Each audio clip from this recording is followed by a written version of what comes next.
Peppa Pig pospremanje. Bilo je to zabavno popodne kod Pepe i Georgea.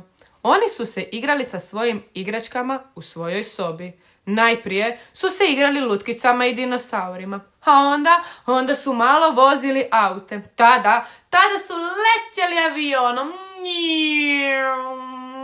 Onda, George, pazi, hvati loptu! Dobacivali su se loptom. Nakon toga su malo odlučili pročitati koju slikovnicu. A tada je ušao tata u sobu. Bum, bum, drž, drž. Au! Tata je slučajno ugazio na autić, a mama kada je to čula, brzo je došla u sobu, pitajući se kakva je to buka. George, Peppa, pa morate pospremiti sobu. Sva je neuredna i puna igračaka. Ali mama, mi još nismo gotovi s igranjem. Možete se igrati nakon što pospremite. Ja imam jednu super ideju, rekao je tata.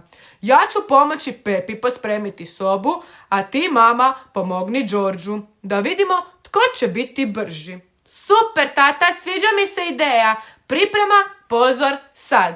I igra je započela.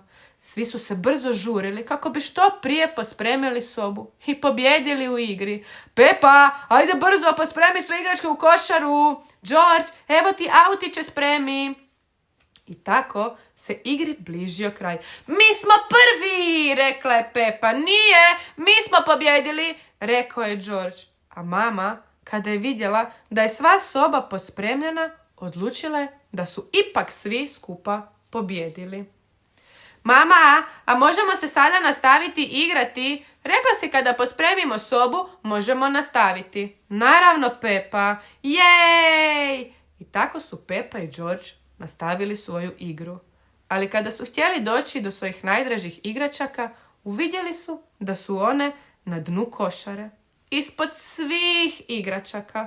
I tada, kako bi došli do njih, ponovno su sve izvadili i soba je ponovno bila u neredu. A kada je mama došla, samo je rekla, o ne!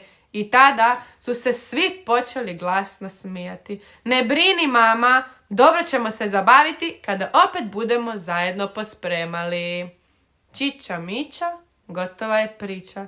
I ne zaboravite, nakon što se završite igrati, obavezno pospremite sobu. Bok! Pozdravlja vas vaš prijatelj Zmajo.